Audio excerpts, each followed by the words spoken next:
Hello everyone, so let's discuss most important quant questions for CAT MBA 2020 exam. Myself Mehak. Subscribe to the channel for all MBA updates and press bell icon to receive important videos. Now let's see this question. So pipe A, B, C are kept open and together fill a tank in T minutes.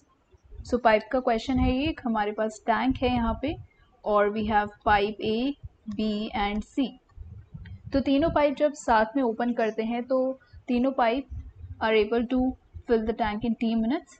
Pipe A is kept open throughout. Pipe B is kept open for the first 10 minutes and then closed. 2 minutes after pipe B is closed, pipe C is opened and is kept open till the tank is full. Right. Now ये जो situation हमें दी है, इसके बाद ये line बोली गई है, each pipe fills an equal share of the tank. मतलब जो हर पाइप है वो 1/3 पोर्शन पार्ट टैंक का भर रही है. करेक्ट. तो ए को हमने थ्रू आउट T मिनट्स के लिए ओपन रखा एंड बी को हमने सिर्फ 10 मिनट्स के लिए ओपन रखा.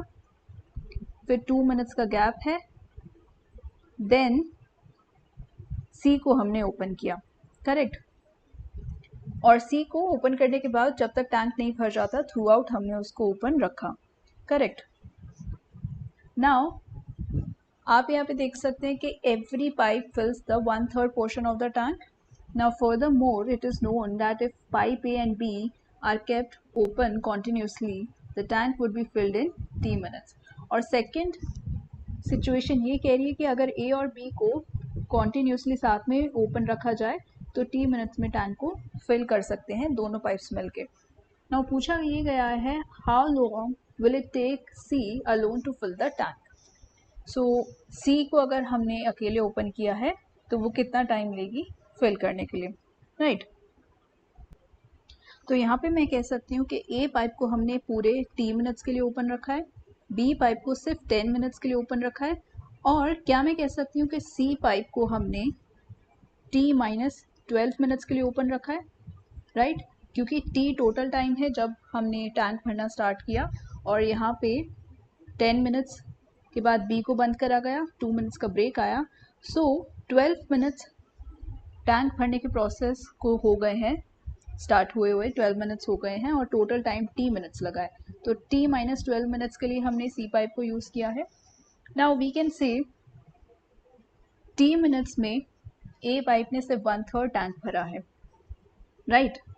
तो हम कह सकते हैं कि A can fill full tank alone in 3 times T in 3 T minutes. Right. T minute में अगर 1/3 भर रही है ए पाइप तो अलोन अगर छोड़ा जाए तो 3 T मिनट्स लगाएगी पूरा टैंक भरने के लिए. करेक्ट. सिमिलरली बी को लगते हैं 10 मिनट्स 1/3 टैंक भरने के लिए. तो हम कह सकते हैं कि B can fill full tank alone in how much 30 minutes. Right. Now A और बी अगर साथ में खोले जाएं तो T मिनट्स लगाते हैं टैंक भरने के लिए. करेक्ट. तो इन 1 मिनट कितना पार्ट भरेगा टैंक का इस सिचुएशन में जब ए और बी सिर्फ दोनों पाइप्स ओपन हैं. We can see 1/3 T filled by A in 1 minute plus 1/30 इतना पार्ट B भरेगा in 1 minute. राइट. और पूरे टैंक को T मिनट लग रहे हैं तो 1 मिनट में 1/10th पार्ट भरेगा टैंक का. नाउ यहाँ से we can find the value of T. So this is 1/T minus 1/3T equals to 1/30. So यहाँ से हम T की वैल्यू निकाल सकते हैं. राइट. यहाँ से अगर मैं देखूँ T की वैल्यू आ जाएगी 2/3T equals to 1/30. So T की वैल्यू आ जाएगी 20 मिनट्स. यहाँ पे हमने T की वैल्यू निकाल दी है 20 मिनट्स. So T is 20. सो आप देख सकते हैं कि C ने सिर्फ 1/3 पार्ट भरा है 8 मिनट्स चलते हुए. 8 मिनट्स में 1/3 पार्ट भरा है. तो C पूरा टैंक कितने मिनट्स में भरेगी? 24, 8 इंटू 3, 24 मिनट्स में, right? So c is the answer here. नाउ ये एक log का क्वेश्चन है. So this says log to the base 2 4, और यहाँ पे बेस 4 और यहाँ पे 8 आ गया है, देन बेस 8 हो गया, यहाँ पे 16. सो आप यहाँ पे देख सकते हैं ये कैसे प्रोग्रेस कर रहे हैं. पहले 2 4 8 16 एंड प्रॉबेबली आगे 32 होगा, राइट? और ये है फर्स्ट टर्म इसकी, ये है सेकंड टर्म, ये है थर्ड टर्म, और ऐसे हमें n टर्म्स लेने हैं और इन सब का प्रोडक्ट होगा equal to 49. So now we have to find what is the value of n. n की वैल्यू फाइंड करनी है. तो देखते हैं यहाँ पे log 4 upon log 2, right? Common base ले सकते हैं, कुछ भी 2 ले लेते हैं. चलो यहाँ पे इसको हम ऐसे भी लिख सकते हैं, इसकी वैल्यू तो 1 ही है, डज नॉट मैटर. और ये आ जाएगा log 8 upon log 4, and yes base is 2 here. Base हमने कॉमन 2 लिया है, कुछ भी कॉमन बेस ले सकते हैं, उससे फ़र्क नहीं पड़ेगा, राइट? तो ये ऐसे हम डिनोमिनेटर न्यूमरेटर के फॉर्म में लिख सकते हैं सेपरेट करके. Now let's see what is this. हम देख सकते हैं ये है 2 स्क्वायर, तो ये आ जाएगा 2 into log to the base 2, और डिनोमिनेटर में तो log टू द बेस 2 है ही. नाउ सिमिलरली ये आ जाएगा बिकॉज दिस इज 2 क्यूब, और आप देख सकते हैं दिस वैल्यू इज 1. और सिमिलरली जब हम इसे लिखेंगे 2 क्यूब और इसको लिखेंगे 2 स्क्वायर 4 को, सो आप देख सकते हैं आ जाएगा 3/2, and this is going to be 4/3. And अगर फोर्थ टर्म की बात करूं तो फोर्थ टर्म क्या होगी? यहाँ पे फोर्थ टर्म होगी कुछ log टू द बेस 16 और 32, तो यहाँ पे आ जाएगा 32/log 16. Now this is going to be 5/4. तो आप देख सकते हैं ये कैसे प्रोग्रेस कर रही हैं टर्म्स. नेक्स्ट टर्म होगी यहाँ पे 6/5, right?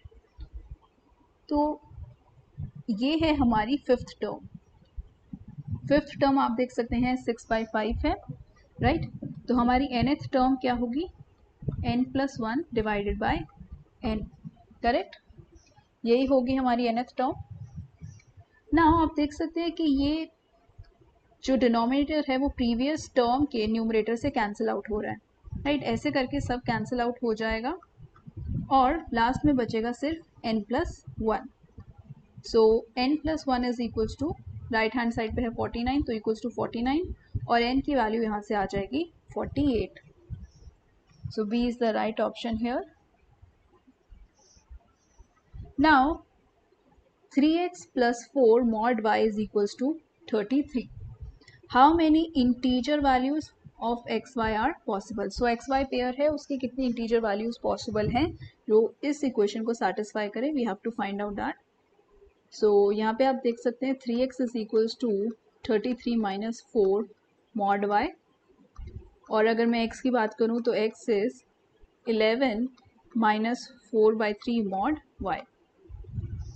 Now obviously integer values चाहिए, तो y should be multiple of 3 here, right? और y की सबसे smallest multiple of 3 की वैल्यू मैं पुट कर रही हूँ which is 3. y +-3 दोनों वैल्यूज टेक अप कर सकता है, राइट? सो y को मैं +-3 वैल्यूज दे सकती हूँ, +-6 ऑल्सो, +-9 ऑल्सो, क्योंकि x एक इंटीजर है तो x नेगेटिव भी हो सकता है, एंड y को मैं +-12, जितने भी मल्टीपल ऑफ 3 हैं मैं वो सारी वैल्यूज़ y को दे सकती हूँ. सो क्लियरली हमारा आंसर बन रहा है more than 6 values are possible, right? More than 6 pairs of xy integer values are possible here. Now this is given to us, mod x minus 3 into mod y plus 4 is equals to 12. How many pairs of integer values x y satisfy the equation? So here we have to see, right hand side पे we have 12, right? Right hand side पे 12 है हमारे पास. सो 12 को हम कैसे separate कर सकते हैं, we have to see that, correct. So 12 को फैक्टर्स में अगर हम डिवाइड करें, सो ये आ जाएगा 12 इंटू 1 या 1 into 12, and this is going to be 4 into 3, 3 into 4, right, and 2 into 6, 6 into 2। यही पॉसिबल पेयर्स बनेंगे अगर 12 को फैक्टर्स में ब्रेक किया तो। नाउ हमें ये देखना है कि ये मॉड y प्लस 4, ये जो एक्सप्रेशन है आप देख सकते हैं, इसकी value is always going to be greater than और इक्वल टू 4, यस, क्योंकि 4 में कुछ ऐड ही हो रहा है, तो या तो इसकी वैल्यू 4 होगी, लीस्ट टू से 4, या उससे ज़्यादा ही होगी, करेक्ट। तो हम देख सकते हैं कि अगर हमने 12 को ब्रेक किया है और हम दोनों उन फैक्टर्स को इक्वेट करना चाह रहे हैं, एक इस पार्ट से और दूसरा इस पार्ट से, so you have to make sure कि जो आप इस पार्ट से इक्वेट करें that value should be greater than और इक्वल टू 4। सो ये वैल्यू मैंने रिजेक्ट कर दी है, rejecting this also and rejecting this also. So we have only 3 equations, यहाँ पे 3 वैल्यूज़ पॉसिबल हो जाएंगी, 1 into 12, 3 into 4, 2 into 6, correct. Case 1 देखते हैं, जब 1 इंटू 12 लेते हैं, we can say mod x minus 3 is equals to 1, mod y plus 4 is equals to 12. So from here we get mod x is equals to 4 and mod y is equals to 8, right? So we can say here x की value हो सकती है plus minus 4, y की value हो सकती है plus minus 8। तो यहाँ से हमारे कितने xy पेयर बनेंगे, 4xy pair, 4, 8 minus 4 minus 8, 4 minus 8 and minus 4, 8. So we got 4 pairs here. और सेकेंड की बात करें, mod x minus 3 equals to 3, इसको यूज़ करेंगे, और mod y plus 4 is equals to 4. So here we get x is equals to plus minus 6 and y is equals to 4. So यहाँ पे हमारे कितने पेयर्स बनेंगे, we get only 2 pairs, right. यहाँ पे मिले हमें 4, यहाँ हमें मिले 2, एंड लास्ट हमारा जो थर्ड है 2 into 6, so mod x minus 3 is equals to 2, mod y plus 4 is equals to 6. So यहाँ से आ जाएगा x is plus minus 5, y is plus minus 2. Similarly यहाँ पे भी आपकी 4 वैल्यूज़ आ जाएंगी, 4 पेयर्स ऐसे आप बना सकते हैं। So total number of pairs हमारे पास कितने आएंगे, 10. Now let's look at this. So x plus mod y is equals to 8, mod x plus y is equals to 6. यहाँ पे ये हमें दो इक्वेशंस गिवन हैं, we have to find how many pairs of x y satisfy these two equations. Now पहले तो देखते हैं, एक केस 1 लेते हैं, when x y is positive. If y is positive तो हम लिख देंगे y को एज इट इज, मॉड हटा के। इफ y इज नेगेटिव तो हम लिखेंगे x minus y is equals to 8, जब मॉड हटेगा। ये केस 2 हो गया। नाउ इस इक्वेशन के लिए केस 1 की बात करते हैं, this is for equation 1, this is for equation 2। Now x अगर पॉजिटिव है तो again x plus y is equals to 6 आ जाएगा। x अगर नेगेटिव है तो हम लिखेंगे minus x plus Y equals to 6, mod हटाने के बाद, right. Now we have 2 equations here, 2 equations here. अब आप सोच रहे होंगे कि इस इक्वेशन को मैं इसके साथ भी सॉल्व कर सकती हूँ एक्स वाई की वैल्यू के लिए, और इसके साथ भी सॉल्व कर सकती हूँ, बट हमें एक चीज़ नोटिस करनी होगी। Let's mark this equations first, ये 1, ये 2, ये 3, ये है 4। सो यहाँ पे मैं एक चीज़ हम यहाँ पे नोटिस करते हैं कि 1 and equation 3 are parallel to each other. ये दोनों लाइन की इक्वेशन है, ये चारों ही लाइन की इक्वेशन है, and 1 and 3 equation are parallel to each other, इनकी स्लोप सेम है, राइट। सिमिलरली मैं कह सकती हूँ 2 and 4 are also parallel to each other. अगर मैं 4 इक्वेशन को लिखूँ x minus y is equals to minus 6, constant का साइन क्या है उससे फ़र्क नहीं पड़ता है, सो I can say 2 and 4 are also parallel to each other. और आपको पता है अगर दो लाइंस पैरेलल हैं तो वो इंटरसेक्ट नहीं करेंगी। इंटरसेक्ट नहीं करेंगी तो मतलब उनकी कोई वैल्यूज हमें नहीं मिलेगी, एक्स वाई की वैल्यू जो इक्वेशन को सेटिस्फाई करे। So X plus Y equals to 8, equation 1 को हम इक्वेशन 4 के साथ ही सॉल्व कर सकते हैं ताकि एक्स वाई की कुछ वैलिड वैल्यूज हमें मिले। तो इन दोनों को ऐड करो, we get 2y is equals to 14, y की वैल्यू यहाँ से आ गई 7 और x की वैल्यू आ गई यहाँ से 1। बट क्या ये सोल्यूशन वैलिड है? Let's see. यहाँ पे हमने इक्वेशन 1 ली और इक्वेशन 4, इक्वेशन 1 एंड 4 ली और इक्वेशन 1 में y पॉजिटिव है, यहाँ भी हमारा y पॉजिटिव आया। बट इक्वेशन 4 में आप देख सकते हैं हमने एज्यूम किया है x is negative, but here हमारा x आया है पॉजिटिव। तो ये सोल्यूशन को हम क्रॉस लगा देंगे, ये सोल्यूशन हम कंसिडर नहीं करेंगे। ओके, नाउ बाकी दो इक्वेशन 2 से जो हमें लाइन मिलेगी वो किसके साथ इंटरसेक्टिंग है? इक्वेशन 3 के साथ, राइट। तो x minus y equals to 8, x plus Y equals to 6। यहाँ से इन दोनों को ऐड किया, 2x इक्वल्स टू 14, x की वैल्यू आ गई 7, y की वैल्यू आ गई -1, राइट। नाउ इक्वेशन 2 को देखो, यहाँ पे y नेगेटिव था, वैल्यू भी y की नेगेटिव आई है। इक्वेशन 3 में x पॉजिटिव था, x की वैल्यू यहाँ पे पॉजिटिव आई है। So this is a valid solution. So how many pairs की अगर हम बात करें तो हमारा आंसर होगा 1। Now what is the number of real solutions of the equation this? तो मॉड के हम अभी काफ़ी क्वेश्चंस डिस्कस कर चुके हैं, तो ये प्रिटी ऑब्वियस है कि हम केस 1 लेंगे जब x हमारा लेस देन 0 है, या मैं बोलूँ x हमारा नेगेटिव है। तो ये इक्वेशन क्या होगी? एक्स स्क्वायर, मॉड से बाहर निकालने के बाद इसे हम माइनस एक्स लिखेंगे तो ये हो जाएगा माइनस माइनस प्लस, ये इक्वेशन हमारी बनेगी।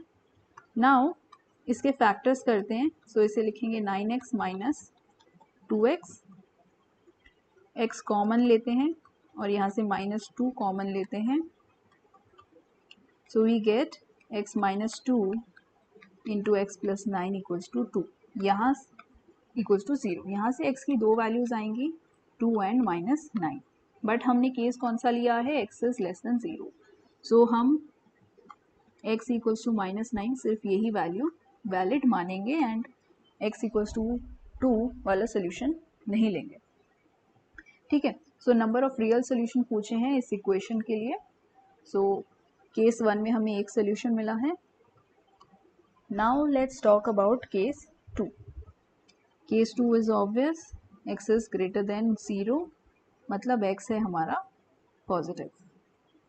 सो वी गेट इक्वेशन होगी X Y minus 7x minus 18 equals to 0।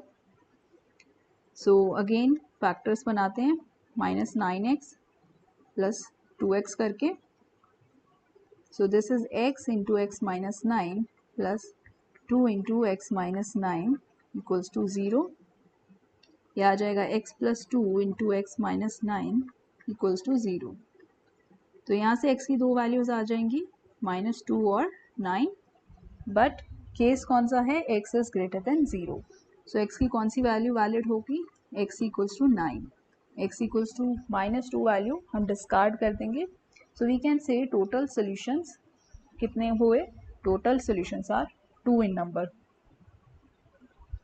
So answer 2 है इस क्वेश्चन का। Now let's see this one. So class A has boys to girls in the ratio 2:3। ये ratio हमें क्या बता रहा है कि जो हमारी क्लास A है उसमें 2/5 पार्ट बॉयज़ का है, 2/5 कह लो या इसे 40% बॉयज़ कह लो in class A, right, and 60% girls. Class B has girls to boys in the ratio 5:3।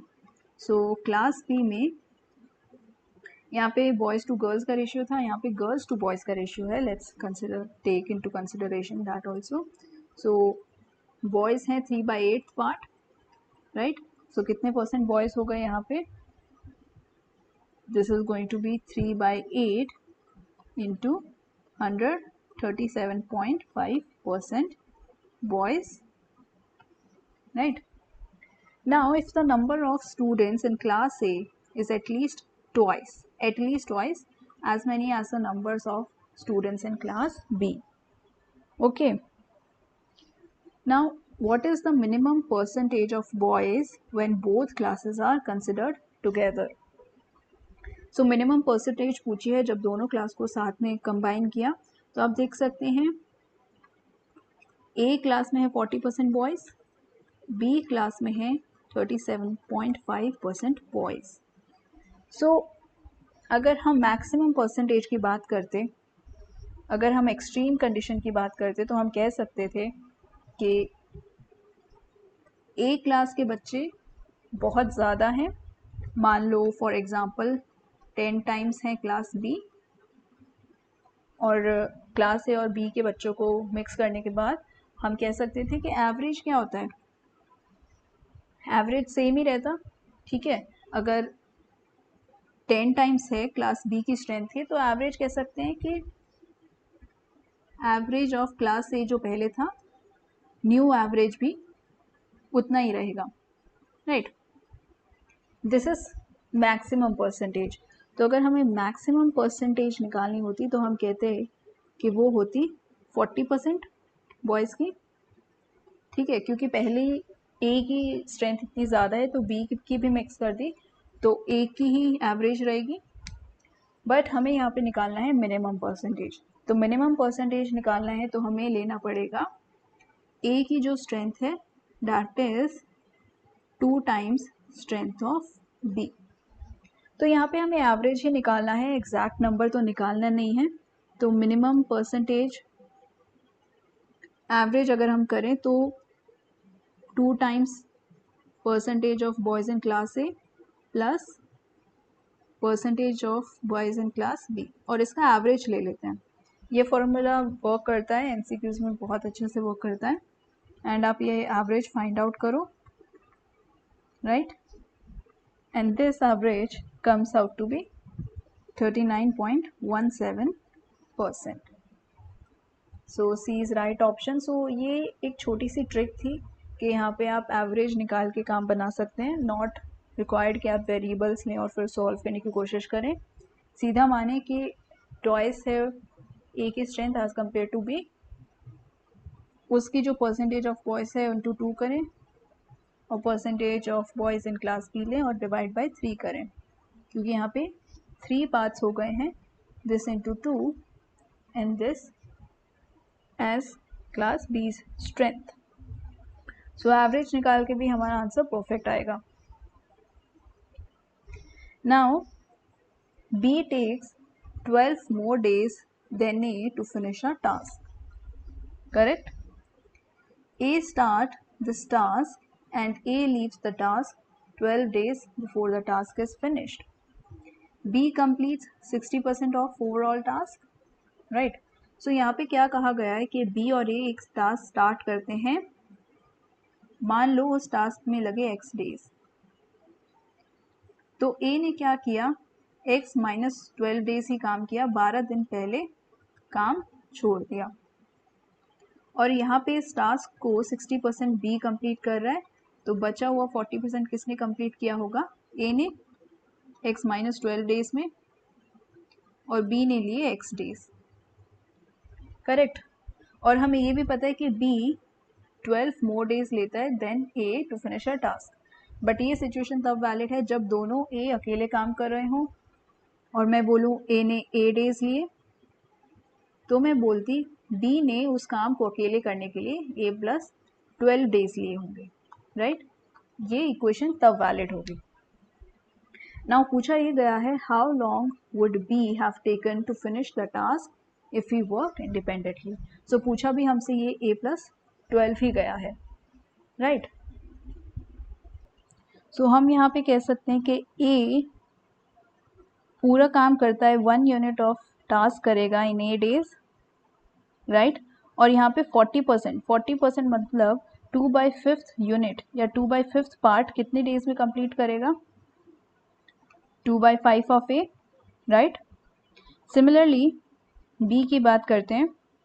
B full task complete करेगा ए प्लस 12 डेज में, right.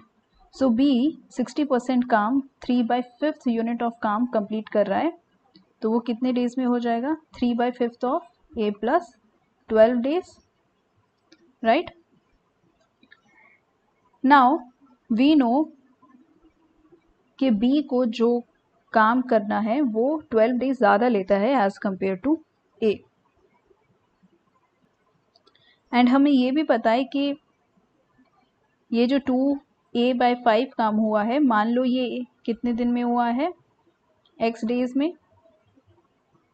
Right.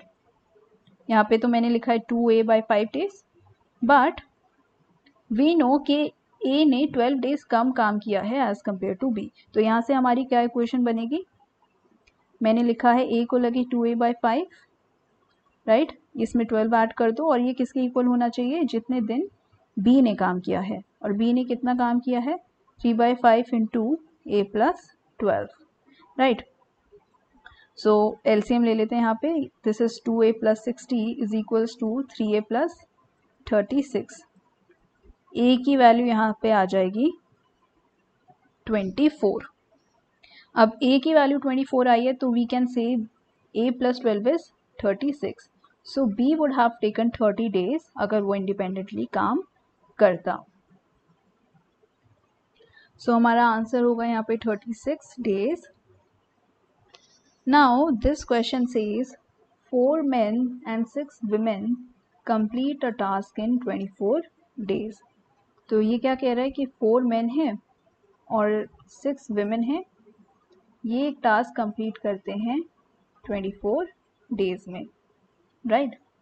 If the women are at least half as efficient as men, so at least half मतलब अगर जितना काम एक आदमी कर सकता है उतना काम 2 women करेंगी, इसका मतलब ये है।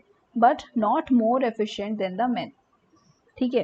लीस्ट कितना होगा? अगर हम लीस्ट सिचुएशन की बात करें तो हम कह सकते हैं कि एक मैन जो है वो 2 वुमेन के इक्विवेलेंट काम कर लेगा। और अगर मैक्स कंडीशन की बात करें तो एक मैन और एक वुमेन ऑलमोस्ट बराबर काम ही करेंगे, right. What is the range of the number of days for 6 women and 2 men to complete the same task? So यहाँ पे रेंज पूछी गई है, इसलिए हमें ये लीस्ट सिचुएशन और ये मैक्स सिचुएशन अकाउंट में लेनी पड़ेगी। तो लीस्ट सिचुएशन क्या होगी? जब विमेन हाफ एफिशिएंट हैं तो यहाँ से मैक्सिमम डेज हमें मिलेंगे कि मैक्सिमम डेज कितने लगेंगे टास्क कंप्लीट करने के लिए। और जब विमेन अपनी फुल एफिशिएंसी पे काम करेंगी एकदम मैन के इक्वल, तो हमें यहाँ से मिलेंगे minimum number of days, fine. तो यहाँ पे देखते हैं कि 4 men प्लस 6 women 24 डेज में पूरा टास्क कंप्लीट कर रहे हैं। तो बात करते हैं इन 1 डे 4 men प्लस 6 women कितना काम कंप्लीट कर लेंगी?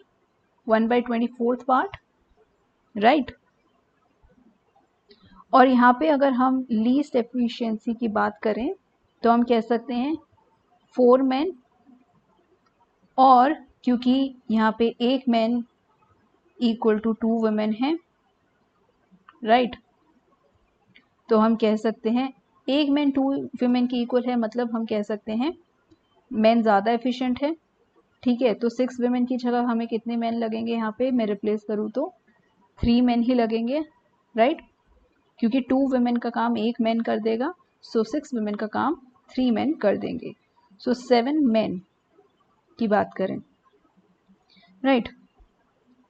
तो यहाँ पे 7 men 1 डे में 1/24 इतना काम कंप्लीट कर रहे हैं। सो आई कैन से 1 man कितना काम कंप्लीट करेगा? 1/7 इंटू 24, 1/168, इतना part. So I can say 1 man को कितने डेज लगेंगे काम कंप्लीट करने में, टास्क कंप्लीट करने में? 168 डेज एक आदमी को. नाउ हमें निकालना है 6 विमेन एंड 2 मेन के लिए. तो लीस्ट एफिशिएंसी की बात करें तो 6 विमेन को रिप्लेस कर दो 3 मेन से and we have 2 men, right. तो मतलब 5 मेन है हमारे पास जब विमेन है half efficient as compare to men. So एक मैन को 168 डेज लगते हैं तो 5 मैन को तो कम ही डेज लगेंगे, ठीक है. तो 5 मैन को कितने लगेंगे? 168 डिवाइडेड बाय 5, क्योंकि काम बढ़ जाएगा.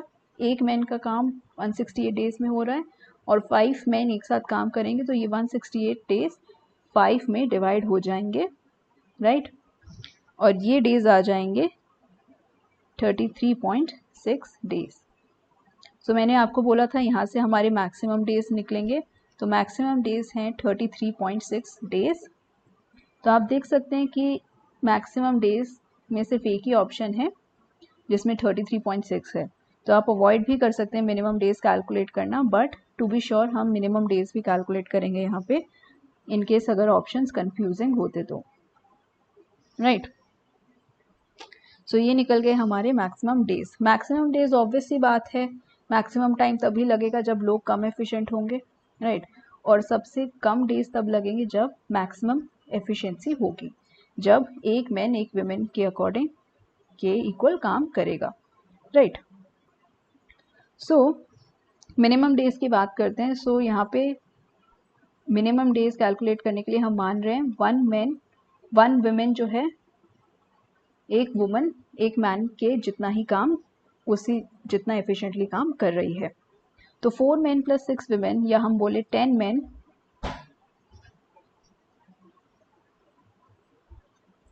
सो यहाँ पे हम कह सकते हैं कि 10 मैन जो हैं वो 24 डेज लेंगे पूरा टास्क करने के लिए. सो इन 1 डे हम क्या कह सकते हैं कितना काम हुआ होगा 10 मैन से? 10 मैन ने किया होगा 1/24, राइट. सो 1 मैन ने कितना किया होगा? 1/10 into 24, this is equals to 1/1 10 into 24 as in, और यहाँ मैं लिख सकती हूँ 1/240th पार्ट, राइट. नाउ पूछा गया है 6 वुमेन एंड 2 मैन और हम कह सकते हैं इसे कि 8 मैन. सो 1 मैन को लगे 240 डेज पूरा काम करने के लिए. सो जब 8 मैन होंगे तो उससे कितना टाइम लगेगा? 240 डेज को डिवाइडेड बाय 8 कर दो, I can say 30 days. So minimum days लगेंगे 30, जो कि ए ऑप्शन में 30 ही गिवन है. सो ए ऑप्शन शॉर्ट करेक्ट है, बट हमें सिर्फ मैक्सिमम डेज निकालने से भी आंसर पता चल गया था. Now let's see this one.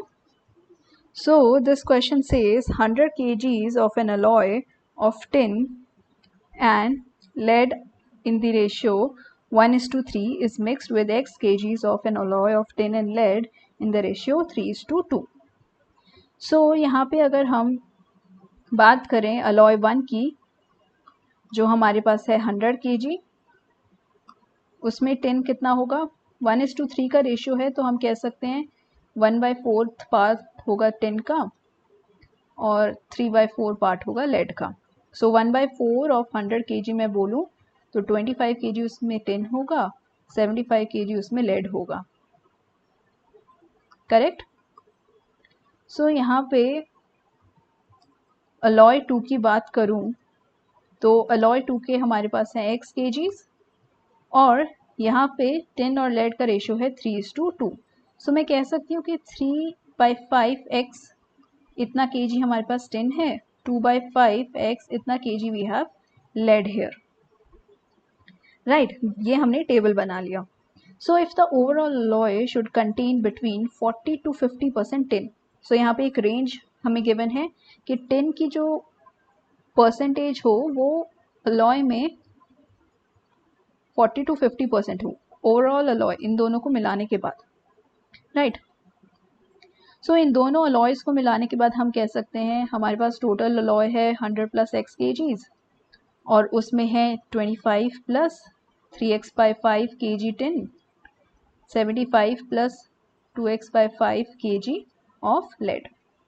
Now tin की जो परसेंटेज है वो होनी चाहिए 40 to 50%। ठीक है, तो हम कह सकते हैं कि 40% ऑफ 100 प्लस x या max to max 50 of 100 plus x, इतना होना चाहिए टिन का कॉम्पोजिशन, टिन का पार्ट।